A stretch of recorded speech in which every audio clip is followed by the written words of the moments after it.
I'm going to show 3 images on screen, one by one. I want you to look at all of them and just tell me what's wrong with one of them. That's image 1. Image 2. Why the fuck is it green?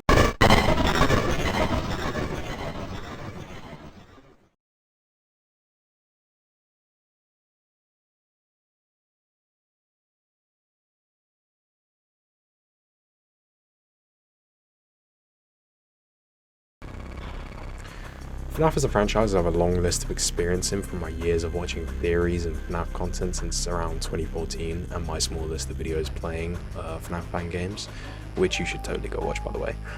And within this franchise there's been many controversies, some with the creator of the actual franchise, some with members of the community, but the games themselves have controversies with themselves as well. And one of the most infamous ones, which I'll take you back to around 2015, was the jump scare in the game that we're going to be talking about today. But I wanted to take you back to 2015 right now. It's nearly 10 years old, which is wow. But even back then, the game's quality was in question. As imagine being a fan back in 2015, you'd seen it all. FNAF 1 releases, it's a terrifying new concept that exploded onto the scene with a mysterious and spooky atmosphere. FNAF 2, the bigger, better sequel, there was a lot more to talk about. I'm fucking up right now. She is such a bad bitch though. But the theme, location and vibe was relatively the same to FNAF 1, just on a bigger scale. So imagine waiting in anxious excitement for the new horror masterpiece that would be FNAF 3. Why the fuck is it green? Alright, I'll stop joking about the fact that FNAF 3's building looks like something the Joker would have comically built in some abandoned warehouse for Batman to come and fight him in, and get onto the actual game itself. Onto the game itself, I have a very controversial opinion, very unknown opinion. Not a lot of people, hold this same opinion, but I don't like FNAF 3. I know. I know. I should just shut up and input my war codes, but to the viewers, please put your pitchforks down. I can appreciate the game for what it is. I mean, it's in the title, we are going through the good and the bad here, but before then, the game itself broken down into its most simple factor. So this is FNAF 3 in 60 seconds or something. Is that too much? I don't know. I'll just edit it on. Here we go. In FNAF 3, it's believed you play as Michael Afton, son of William Afton, or the Springtrap, and you are working at Fazbear's Frights, in which you have to fend off the Springtrap with audio laws and trying to keep him as far away as possible.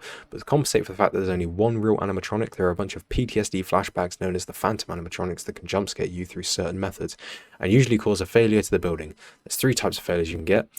Audio failure, camera failure, or vent failure, I'm pretty sure, but you need to pull your attention away from Springtrap and the cameras to reset functionality to the building and leading you to potentially get one of the most ass jump scares in the franchise.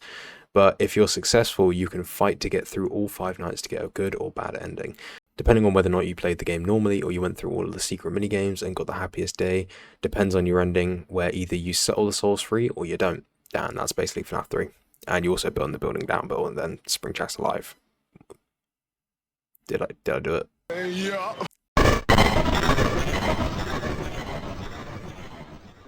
Now, I don't like the way a lot of games are reviewed by putting the good up first and leaving the bad until the end. Your final thoughts and memories of that review, or whatever the ones of the negative.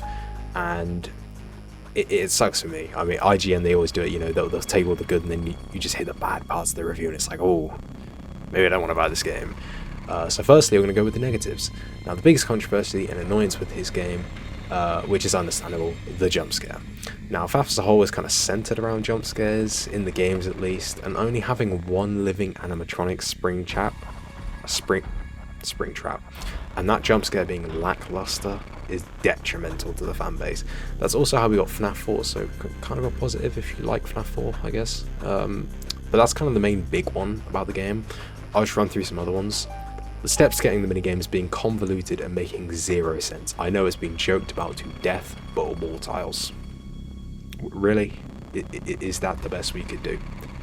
I mean, the atmosphere is like cool for 2 nights as well, but after a while you start to get really sick of the colour green. I don't know if Scott had some love for the color green at the time, but it's actually nearly the entire game. This one's a personal nitpick, but I'm not a fan of the vents or reboot system. Like, it's not that much to deal with. I mean, the game before this was FNAF 2, but it just gets so annoying all the time, having to sit and look at this black screen, green text, and just a bar going with the annoying little noise being completely taken out of the game. It's not a dynamic defense like the mask in FNAF 2, which you could still see out of, and the intense breathing made it nerve-wracking, thinking somehow something may be coming for you. You feeling trapped within the mask and claustrophobic, whereas the monitor in FNAF 3, you can't see shit, it's boring, there's not much tension, especially if you see Springtrap already, because it means you're probably dead. But rant over, my final little tidbit for why I personally don't like the game: designs of characters. Now, Springtrap looks amazing, he's such a cool character and his design to me is perfect, but everyone else, not so much. Only other designs I kinda like in the game are the puppet, Unwithered, because it's just FNAF 2's puppet, Withered Foxy, because I like Foxy. The rest, no. Watermelon Chica, this will eternally be a joke in the franchise because of this game. And why, for all that's holy, did Balloon Boy of all characters need to make a return? Like actually, seriously, like, answer me now. This annoying little stillborn freak was so traumatic to Michael Afton that he appears in his PTSD, like, freakouts. You know what, to be fair, now that I've put it like that, I think it makes sense. Well done, Scott, positive. But that was most of the reasons I don't really like FNAF 3 much. And there's many other people that may have different reasons to me, and there's a lot more reasons I could bring up, but just for timing reasons, I can't be asked. But yeah, and I could have talked about how confusing the lore was at the time, but I would say that's unfair with the hindsight we have now, because all of the lore's complicated. Then again, this was supposed to be the ending for FNAF, so I can see why it was hated at the time, like, heavily, because that being the ending and a lot not being explained was shit.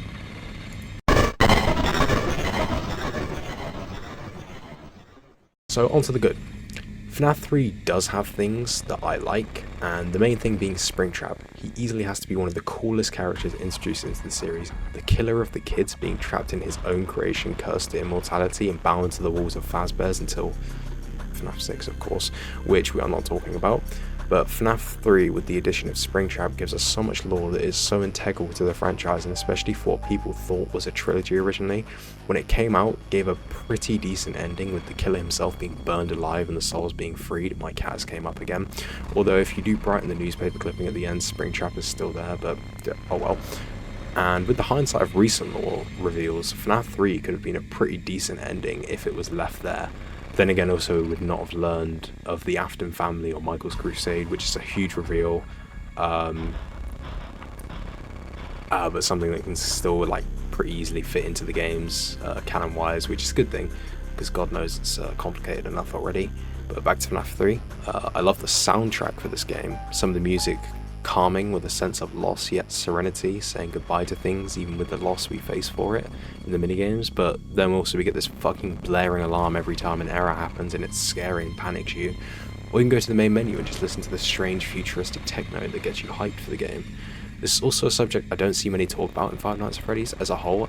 It has a really good soundtrack, just all of the games, and I think it needs to be acknowledged more. I mean, I think there's a lot of memes with it, and there's a lot of just sounds reused in other things for FNAF, but it has an amazing soundtrack, even if a lot of them are just, like, lifted from the internet. But yeah, back to it. I think one of the things, the design of the office is, like, the one room I actually like in FNAF 3. The window in front of you with the doorway on the left is terrifying for a little while, so I'll just give it the benefit of the doubt. Minigames, something I can't neglect to mention. We still don't understand what certain parts meant with the huge crying monument on its knees, but it's a semi-clear-cut story of breaking out of these games into weird locations to bring about the happiest day, it's so cool. And there are still debates to this day on whom the happiest day was meant for, what it really means, and controversially, I know a lot of people don't, but I do like the FNAF 3 minigames. There's quite a few, and it's a way clearer way to just show us what's happened.